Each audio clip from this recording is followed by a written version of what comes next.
শেহজাদকে নিয়ে খেললে যে এর ফল কী পরিমাণে ভয়ঙ্কর হতে পারে সেটা আজকে আপনারা সম্পূর্ণ ভিডিও দেখলেই বুঝতে পারবেন। আর ফিয়াকে যারা যারা কিডন্যাপ করে নিয়ে গেছে তাদের ফল যে কী পরিমাণে ভয়ঙ্কর হবে সেটা আপনারা এতক্ষণে নিশ্চয়ই জেনে গিয়েছেন।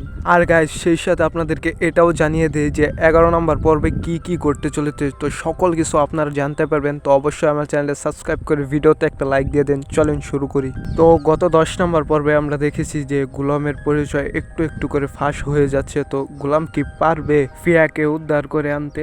আর হঠাৎ ফিয়াকে কেনই বা তারা কিডন্যাপ করে নিয়ে গেল? এর পিছনে কি ঋতুর ভাইয়ের কোনো সম্পর্ক আছে কিংবা কোনো হাত আছে কিনা? তো সকল কিছু জানতে পারবেন আপনারা 11 নম্বর এপিসোড। আর হ্যাঁ, ঋতুর ভাই কিন্তু চাচ্ছে যে শেহজাদ ফিয়াকে উদ্ধার করতে গিয়ে যদি ওইখানে শেহজাদকে তারা মেরে ফেলে তাহলে সে কিন্তু পুরো সম্পত্তির মালিক হয়ে যাবে ঋতুর ভাই।